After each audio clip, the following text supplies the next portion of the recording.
Hey, Carson Bible Church. It is Wednesday evening. It's time for our prayer meeting devotional time. So we are continuing in Psalm 119. This evening we are working through verses 49 through 56. So I will read our passage here. It says, "Remember your word to your servant, in which you have made me hope. This is my comfort in my affliction, that your promise gives me life. The insolent utterly deride me, but I do not turn away from your law.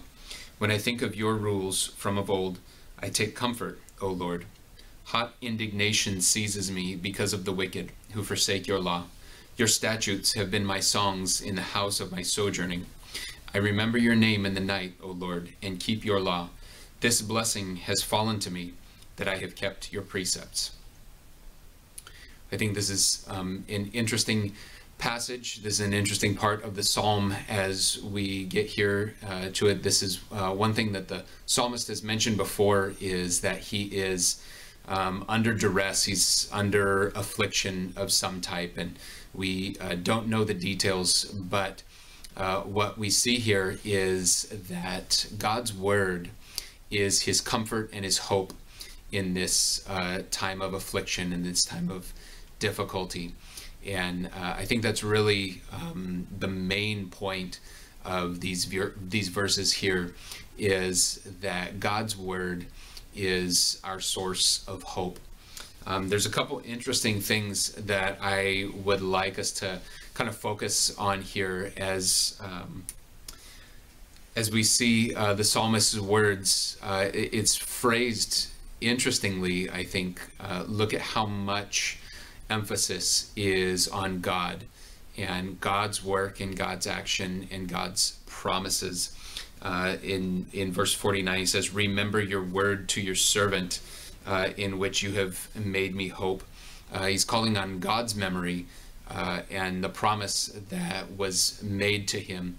He's not calling on God's recognition of his earning or his meriting God's favor. He's asking God to remember the promise that was made to him, where he says, "I think of your rules from of old, I take comfort, O Lord," where he says, "Your statutes have been my songs in the house of my sojourning."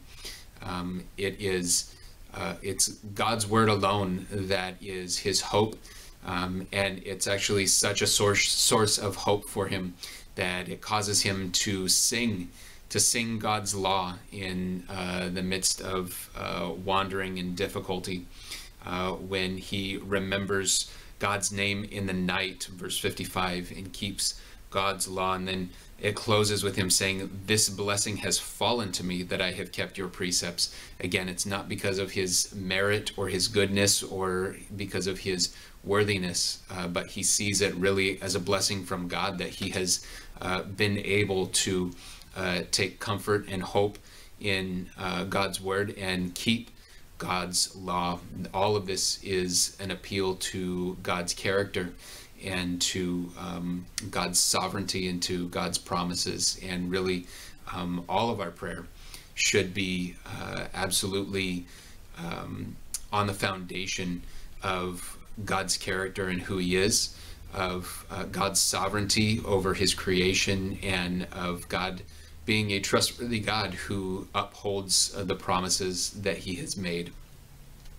And I think it's interesting that I think the psalmist's reaction is almost the opposite of what most of our reaction would be.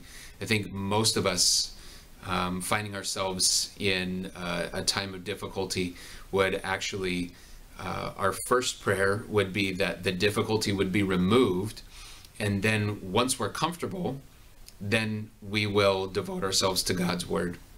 And the psalmist's reaction is exactly the opposite, right? It is in the midst of difficulty that he finds comfort in God's word. That's really my prayer for us tonight, is that we would see our position, that we would see our difficulties and our trials and our tribulations in the same way that the psalmist does here, that our first reaction would be to find comfort and hope and joy in God's word in order to be able to face those difficulties. So to sort of illustrate it, when my kids and I go out for a walk in the neighborhood, often we will walk by houses that have a dog inside the front yard, fenced in.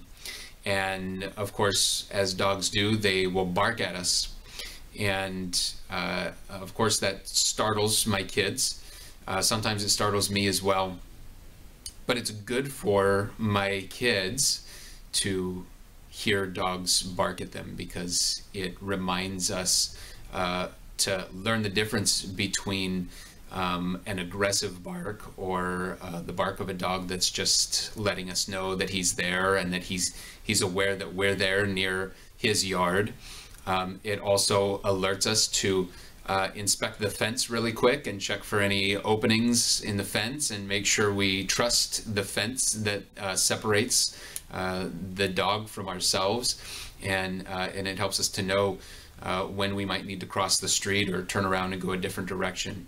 And I think really we believers experience this sometimes in our walk with Christ in the world, is that sometimes we are going to get barked at, and it really serves as a reminder, for one, that our stake is not in any of the kingdoms of this world, right? We are meant for God's kingdom. That's ultimately where our hope and our rest lies. But also, when we hear some threats, when we hear some mocking, when we hear some challenges, it reminds us also to sort of inspect the things that our hope and our trust are built upon. And like the psalmist, if it's God's word, then we remember that it is absolutely trustworthy and it is absolutely enduring, and its foundation is absolutely secure, as it is the word of the Almighty Eternal God. It's as much as it's good for my kids to be barked at sometimes when we're on a walk, it is good for Christians to be barked at as we walk through this earth, and it reminds us of the trustworthiness and the hope that we can place in God's word, because it is absolutely secure. It is our comfort in times of affliction. I hope that you find encouragement and comfort there. I hope that you are motivated to continue to search God's word for comfort in the midst of trials and difficulties that we face in this world. God bless you. We'll see you soon.